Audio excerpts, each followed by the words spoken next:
Quelle mouche a piqué l'aîné d'une bande de 4 enfants, né en 1901 dans le canton des Grisons, d'avoir révolutionné la sculpture? Son père, petit peintre régional post-impressionniste, le poussa à s'intéresser à l'art. Après ses études aux Beaux-Arts de Genève, quelle mouche a piqué Alberto Giacometti de venir s'installer à Paris en 1926?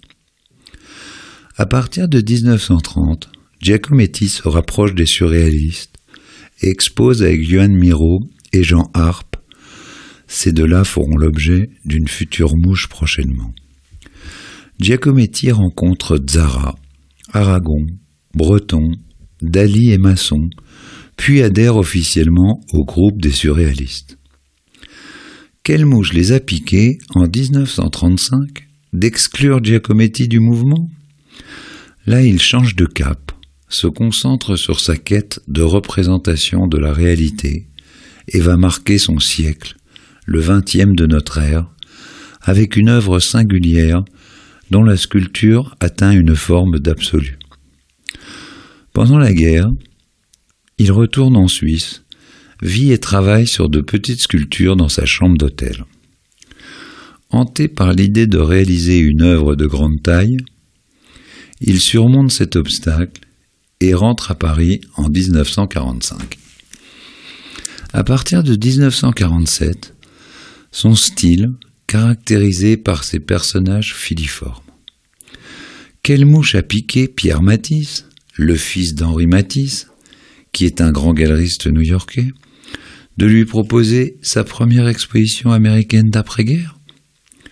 En 1948, à cette occasion, Jean-Paul Sartre écrit la préface du catalogue que l'auteur nomma « La recherche de l'absolu ». Matisse lui propose de fondre 8 grands bronzes, dont le premier homme qui marche, sculpture mythiquissime s'il en est. Durant les années 50, il réduira sa production à des têtes et à des bustes. En 1956, il représente la France à la Biennale de Venise. Il participe activement au projet de Fondation Magde à Saint-Paul-de-Vence, fait un gros don de plusieurs sculptures majeures à Aimé Magde, son galeriste et ami français. Il déclare à Pierre Matisse pour se justifier: il y a un certain intérêt à ce que ces sculptures existent groupées ensemble. Chers amis, chers amateurs, point commun à tous ces grands génies, on ne saura jamais quelle mouche les a piqués.